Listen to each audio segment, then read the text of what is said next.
So today I'm with Bryan English. Bryan's the head of science and medicine at Middlesbrough Football Club and has been for the past few years. He's worked in football now for, and I'm guessing here, Bryan, you'll excuse me, maybe 15 years? No, not that far, 13. So 13 Look, years. It's just that 2 years seems like a long time, you see. So 13 to 15, there's a bit of a difference from my point of view. Yeah. 2 years, Yeah. I guess. Prior to this, and what I'm interested in starting with is obviously Bryan's got tremendous amount of experience in a whole host of different sports. So it'd be helpful for me and possibly for the people that watch this, just if you could give us a little bit of a background as to the sports that you've worked in and the journey that you've followed leading up to Middlesbrough today. Right. Well, I did my general medical training and was pursuing a career in orthopaedics really until I realised that to work in sport was going to be possible for me as a medic. Carried on working in the National Health Service for 13 years, got a good base on all lines of medicine. Then started to work in sport that was initially judo. That was very much on a part-time basis. I was still working at the hospital. Part-time with ice hockey and basketball in Sheffield. That then become fairly high-profile professional sports. But then full-time I started to work in track and field. That was for 7 years. Worked at the Athens and Sydney Olympics, or those Olympic cycles. And then at that time I decided to move to what is my favourite sport and the one where my heart really lies, which is football. But realise that when you work in football, you know, it's a serious commitment in the sense from a weekend point of view and not very family friendly. But I've loved my time in football, and then took a 2-year sabbatical in the middle of my years in football and worked with the British tennis down at London Tennis Association down at Roehampton. So, I mean, a huge range of sports. I'm interested then in your opinion. So sports medicine, I'm guessing, is, you could be called quite a broad or quite a general discipline.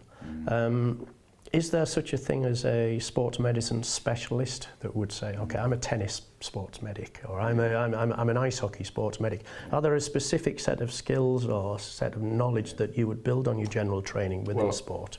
I think that the sports medicine tag is become a little bit overused to an extent that I think if you're a good generalist in medicine, because a lot of what I will see on a day-to-day basis, even some of the work that I've done today, I wouldn't have learned specifically during my sports medicine training. You know, you're learning up partly in orthopaedics, some a little bit in general practice, and that to me was the good ground base. So I feel as though I'm a medical practitioner that happens to work in sport. Sports medicine has become quite a sort of a sexy title, for want of a better term. Yeah.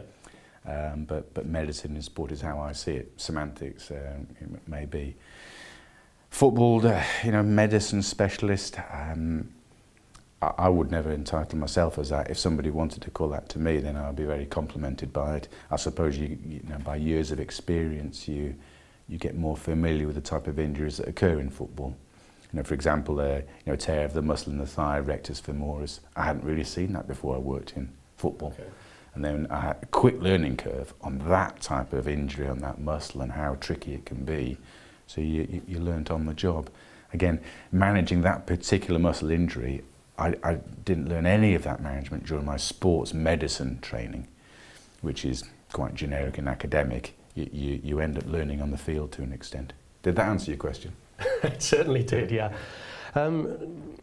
So something that we've seen lately then is, and this has happened in a lot of sports, not just in football, but the group of people that call themselves sports medics and the group of people that would call themselves sports scientists tend to come together. And so at Middlesbrough, for example, now, you know, we've got a department of science and medicine.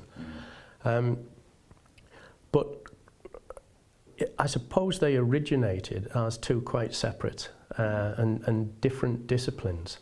To what extent have you benefited from working alongside sports science then, in terms of expanding your own knowledge and perhaps helping then subsequently re-inform your own practice as a medic? If I can just go back a little bit further then, because again in my general medical training you worked closely with the nursing profession, completely different training, but unless you worked closely together then the patient wasn't going to get the benefit. So they needed to know about the medical medical knowledge and we needed to know about nursing knowledge.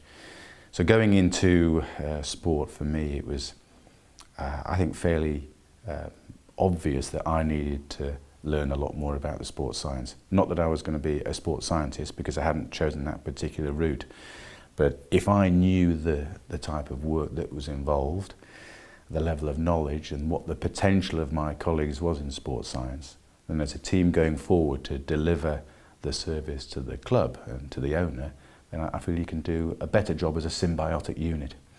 Yeah. You could say medicine and science are poles apart in their training, but if you're working as brothers or sisters in arms, I think you're a very powerful force to support the club and the owner in maximising the potential of the players, which we're there as a support service.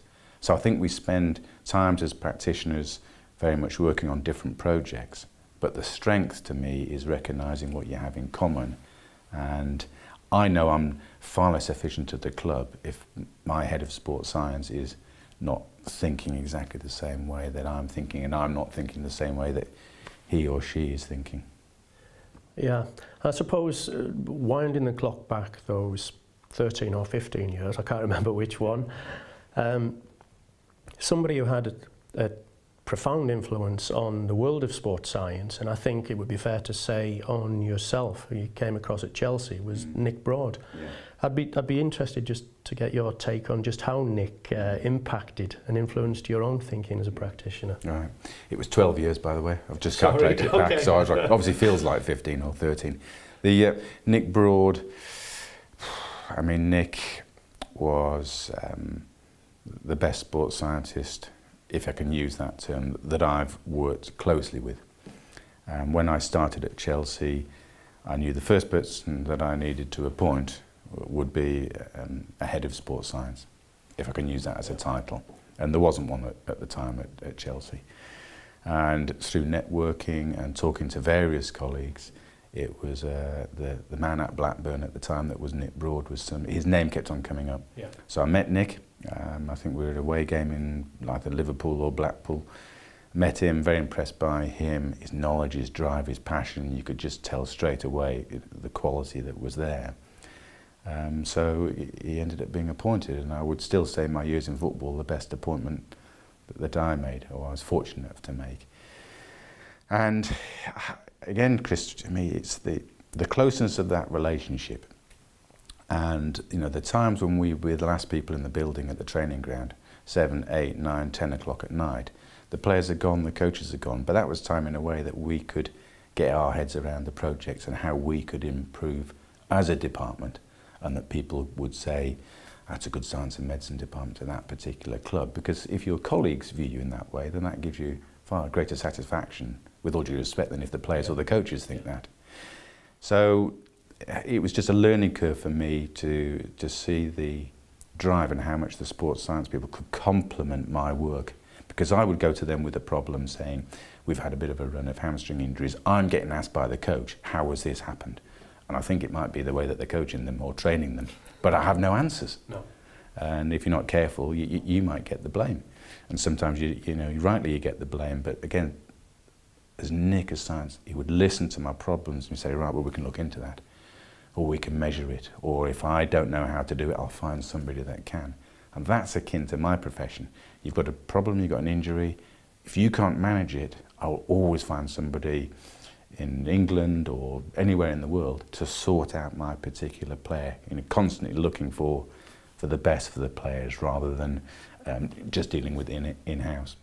And it's kind of refreshing to hear you talk about it. You mentioned earlier about this idea of a team or a family working together, and the idea that when challenges or problems or performance questions raise themselves, it seems very much like you've got a democratic approach where each and every profession has an equal say in the solution.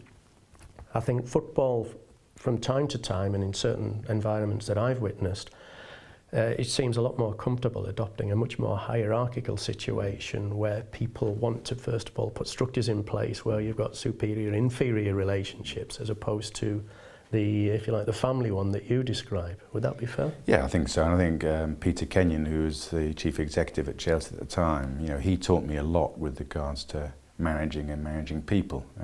I learnt a lot from him. And he was very much of the line of that you should, one, don't take yourself too seriously, which I think is an important message, you know, and you know, value humour in your working relationships with people, but also very much as a senior person, supportive. So you are behind them and helping your younger colleagues maximise their potential, pushing them in the right direction, getting them to lead. And at times, yes, you have to step forward and say, right, we're going to change it or do it a different way. But that way, to me, you engender respect from your colleagues. They're all professionals, so you know, why would you want to lead on everything when I wouldn't have the knowledge? As a more senior colleague, sometimes the junior colleagues have the answer. They have the solution because they think in different ways or they've been trained in different ways. So I think it is my job to maximise the potential of everybody in the department and manage them accordingly and occasionally lead from the front if you feel that you need to do so. So just switching tack a little bit, and a question that I really want to explore a little bit with you is in relation to a particular area which I know you feel quite passionately about and that you've invested time, effort and money in quite heavily, and I know some people possibly know you as the Sandman. So the use of sand in rehabilitation, how did you actually develop, I suppose, an interest in this and sufficient interest to go and invest in some pretty spectacular installations at football clubs? Yeah, no, I had a bit of self-indulgence on looking on Google Earth the other day to look at the 3 sand pits that I've been involved in the construction of. Right. So it's I want to get a little patchwork across England. This all came about because a footballer who played in Italy told me that he wanted to rehabilitate his particular injury in sand. Because I come from track and field background, it did make me think, well, that's a good idea. How come I don't know about this? And in all my training in sports medicine, etc., why has nobody taught me about what sand is all about? So I went to Italy, had a look at the particular sand pit that he had rehabilitated in, and fortunately the club were able to fund building a sand pit at that particular time. And just going into the sand pit yourself with a player, you know, you feel what the sand is doing to your own body, you feel how it's hard work. Then looking into the literature about some of the science behind sand, of which there isn't a massive amount, but there's enough for me to show that the kinematics and the kinetics of the way that you move in sand is going to be helpful for certain injuries, may aggravate one or two others. So it's not just a matter of offloading them, you work in a different way. Yeah. But if I may just use, you know, one example of, say, like an Achilles tendon issue, I would have players with mild Achilles problems that really felt that they couldn't run on grass, whereas you could beast them in the sand, never feel any pain or any problems. So you're able to maintain a really high level of fitness. Sometimes I would even value giving them more conditioning and resilience to an injury because you're working them hard. You know, between sort of mid-thigh and you know, umbilicus, those muscle groups work quite hard. So that's why I started to think, well, this isn't just valued with regards to rehabilitation, but as super conditioning to a player. I would have footballers in it every week, but that's not my choice. Right. But when they're injured, I mean, you know, we have all injured players. We have to find a reason why should they not be in sand, not why should they be in sand. So looking at it then, I suppose from the period in time when you do have total control throughout the recovery and rehabilitation from an injury, are there specific periods where you would hit them harder than others with sand-based training? And the reason I ask that is, I think the common assumption would be that as much as working in sand for certain will give you a huge generic stress and probably an enhanced internal stress, it may be that an over-reliance on it might actually produce a reduction in, say, tendon stiffness, which is actually a quality that you might want to develop in return to play. So is there something of a little bit of a conflict there at certain times? Yeah, you put me on the spot there. That's a nice little question that I'll have to ruminate over. so let me ask, and let me answer in a rather self-indulgent way and slightly ignoring the fact that you put me on the spot with that one. That's a good question about the Achilles. In the end, when we get injuries, it costs a lot of money to the club, and we have to, in a way, provide a solution as to how we stop it happening again. And in football, the majority of the injuries occur hamstring, quadriceps, adductor, groin and back. Yeah. So it's all between there and there. Yeah. And if you look at surface EMG of working in sand compared to grass, all the work is done between there and there, or a lot more work. So even a simplistic model as that makes me think, working on grass, you don't work this area as hard as you do your calf, but they get lots of injuries between there and there. Turn it around in sand, work them harder here, and maybe from an injury prevention point of view that is strong. More research needs to be done to back that one up for sure. With regards to the tendon which you mentioned, I must admit when I worked in track and field, 90% of the injuries were tendon based. Okay. Working in football, I mean, I've seen one Achilles injury really in about 5 years in football. So I just don't get as much experience, but again, I've never caused any tendon issues or injuries within the sand.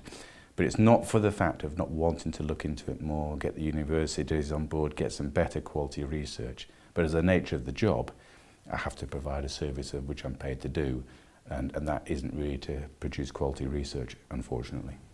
And I guess that's where, you hear a lot of people saying, actually, I know less today than I did 10 or 15 years ago, because for every part answer you probably provide another 10 questions. And I'm guessing in relation to this this work that you're doing in sand, that very situation is arising.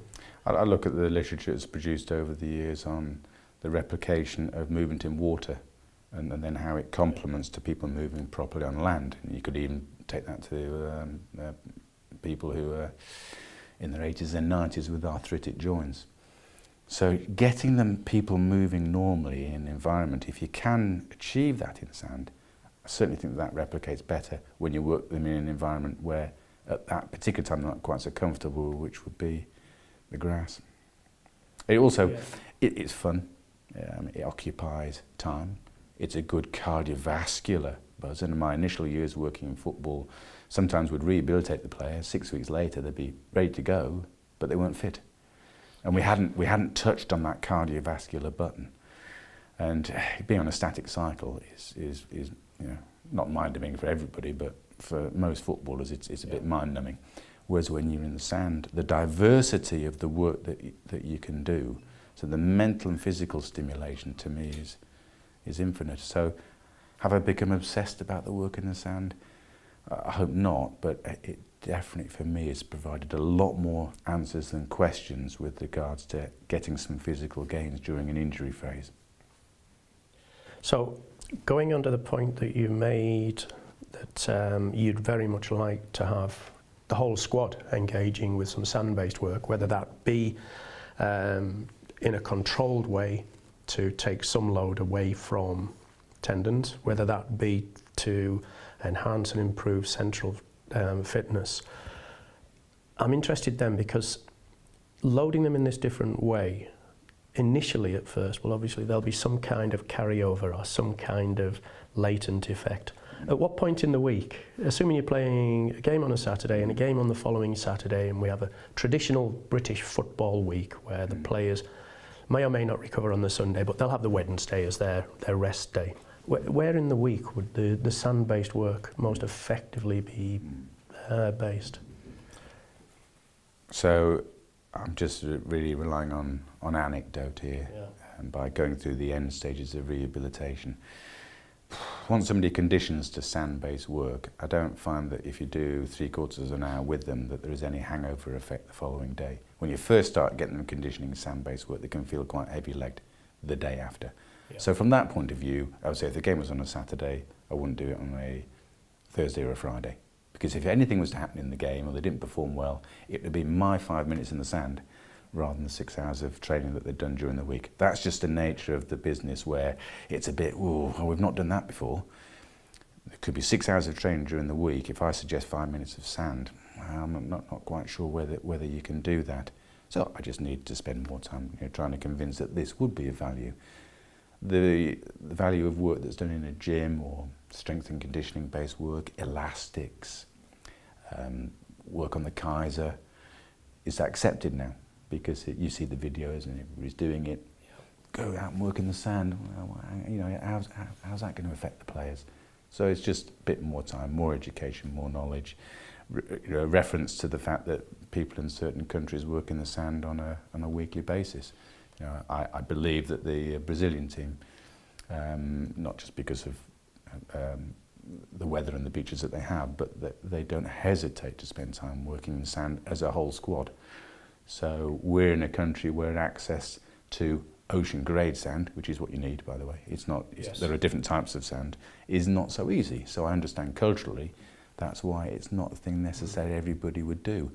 Getting 24 players into a sand pit and doing quality work, you have to go to a pretty big sand pit to manage to do that. So logistically, it's not that easy. So what we have managed to do with this one, Chris, is players who've had certain problems or seem to be susceptible to issues, say, for example, a recurrent hamstring, which we haven't had for a while, but if we did have someone with that, that's where I could convince the manager once a week. So I would say in this working week you're mentioning, Tuesday or the Wednesday, after training, 15 minutes, it's just a different stimulus, works on a different area, and make them more resilient and robust to this injury occurring again.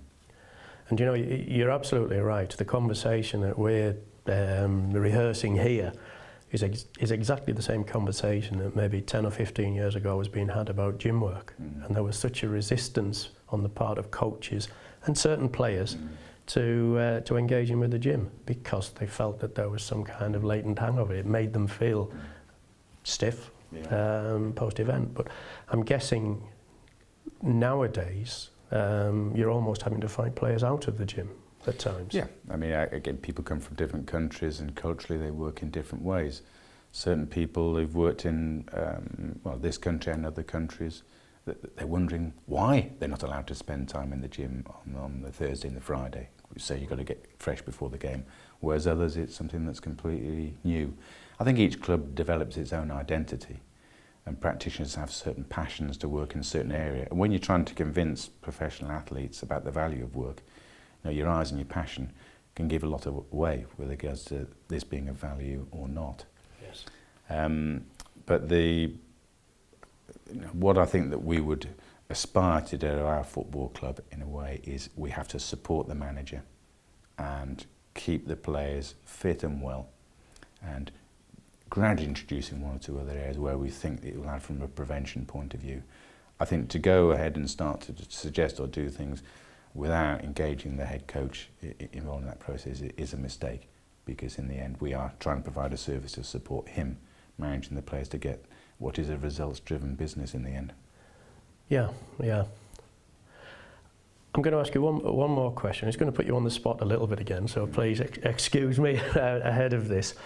But we are where we are in 2017, and I think we would both agree that sports science and sports medicine has come a long way in the last 15 or 20 years.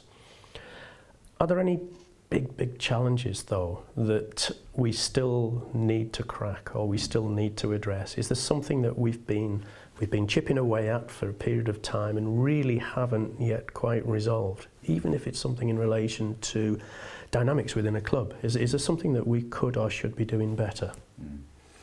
I think one of the challenges that we have is that if we're talking about football, that the more money that comes into the sport, you sense that players not necessarily at the lower leagues, but the bigger leagues now, where the players are developing their own mini sports medicine and science teams around themselves. And I think the challenge that we have there is to keep impressing the owners that what we deliver is second to none. But I think that's going to be a serious challenge as agents become more powerful, and quite rightly so. Yes. But moving on from that, I think the amount of data that is collected these days and producing some sometimes very informative, but sometimes over-numbered graphs and pages and pages of data, I think there's a real challenge to get some meaning out of that data as to what is really helping us on a day-to-day basis. You could even argue that you take a player's body fat, you could produce lots of data around that. But sometimes then when you go to the club, so what are you doing about that then? If the person has put on 1%, nothing. You could say, well, what's the point in collecting that data? Is it a matter of job creation, which in itself produces some insecurity? So I think what we do with data and condensing it down to, in our particular sport, what is providing some genuine use, I think is a big challenge. So I'm guessing, if I'm right, what you're saying is that we've now become very, very good at generating information, but we need to improve in terms of taking that one step further to insight and possibly one more step in terms of action. I agree, and that's not just in sport, is it? With regards to data production. For certain, yeah. I suppose we have an industry of data generators at the moment now that are working at not just Middlesbrough, but pretty much every Premier League and Championship club. Yeah. Yeah. I mean, we may have a player who hits maximal speed, and so it looks good on the data, but that same player may not be able to turn very well, or may under his backside every time he tries to turn, or at maximal speed he can't even cross a ball. So how valuable is that maximal speed? It all be some good questions to ask. Can I just say though that for me as well, Chris, the one other challenge I feel in football is the development of athleticism. Because if you have somebody that's a good footballer, then just let them train and be a good footballer. But it's when they become injured that we get asked the questions. And that's when I say, well, football in itself is not going to create longevity, and he's not going to reach his potential just by playing football. And getting that message across to the coaches, I think, remains a challenge. That doing other activities, in rehabilitation we may send someone down to the basketball court, or they may do racquetball on a squash court. Yep. Still viewed as very alien as to why would you want to do that? Rather than thinking if you're producing someone that's an all-round athlete, and there are examples in football of all-round athletes, Ronaldo, maybe one. Yeah. I've got a couple that I've worked with. Their longevity and their resilience is definitely higher. I think we have a challenge. I'll shut up in a minute. I think we have a challenge with our younger players in society now. I will see them sitting like this. This is the posture, because they've got this little screen in front of them. Yeah. So if you stand up in that particular posture, that's not, they don't walk around like that, but we've got to get them to straighten up. And I think we're dealing with a different animal now, a different physical creature that can break down a little bit more quickly. And the challenge with the academy is to say it's not just all about football. When I heard there was 10,000 hours of football they have to do per year or whatever it was, yeah. I think we need to get them to be able to jump better, bring in basketball. We need to get them more diversity about the way they use their oblique muscles, bring in a bit of tennis or badminton. So that's another challenge that I think we have, is to create great athletes that we know are going to be good footballers because they've got to a certain level already. I was highly impressed when I visited the training ground at Brighton some months ago, and they've got a climbing wall installed in the centre of that, and I thought, what a fantastic way of developing movement skills and body awareness and general athleticism. Great idea, themselves. Because I don't know if you've ever seen or worked with climbers. So when I was, my earlier days in sport, I worked in Sheffield. So yeah. With the climbing around Sheffield, I saw quite a few climbers. And I mean, these are, as you say, they are athletes. Their flexibility, their power, yeah. Very impressive. So will that benefit a footballer? Definitely. For certain. Yeah. Bryan, it's the first doctor we've had on the High Performance interviews, and it's been absolutely fascinating for me. Could I ask you a question? Why I'm not sorry, why I'm the first one, but let me throw one back to you. Where is the medical profession sitting in sports these days? Because one time it was questioned as it wasn't particularly a role, a doctor in sport, or you'd come in with your shirt and tie and hand out some antibiotics, or still in clubs it's very much a part-time role. Does it still seem that the doctor hasn't really found their way in sport? I think that it's interesting now. We've turned the tables, but we'll keep going. No, I think we've talked about the evolution of sport in general, and we've talked about the evolution of professions. And I think when I came into sport, you had your medics and you had your fitness coaches or scientists, and there were two very distinct professions. And I think what's happened over time is that they have learned to live together a lot more by understanding and learning about that which underpins each other's professions. And so in the same way that science and scientists have had to mature and grow and evolve, I think the same as can be said for medicine. And I think that those people who are performing, I suppose at the highest level within those professions, are those that better understand what it is that makes other people's professions tick. They still have their own skill sets, they still have their own specific knowledge base, and they're still required to be accountable for those. But the whole of the team is much more joined up, would be my view. Can I add in then to that I think with young doctors coming into the sport, I think if they learn to use their hands better and see the way the physios work with their hands, then they'll get more accepted in the sport. Yeah. I think if they learn the nature of the science job, not be anywhere near as good, but where the research is going and coming up with ideas, it helps them as well. And just as important is working on their own physical fitness. And people may smile at that, but if you can, I think 10% of my job is actually being good at medicine. 90% is communication, getting on with people, and the fact that you can be jack of all trades to an extent. If a rehabilitation session needs to be done, you can do it. If someone needs to take a player swimming, you can do it. Maybe that's what you're not paid to do, but you just get involved in the structure of the club that way, rather than being peripheral. That's a fantastic observation, a fantastic piece of insight. It's the first time in about 12 of these interviews I've been asked a question. Thanks very much for that. And can I just say to you, thank you very much for taking time out. I know today's an exceptionally busy day at the club, so I really appreciate it. It's a pleasure. Thanks very much.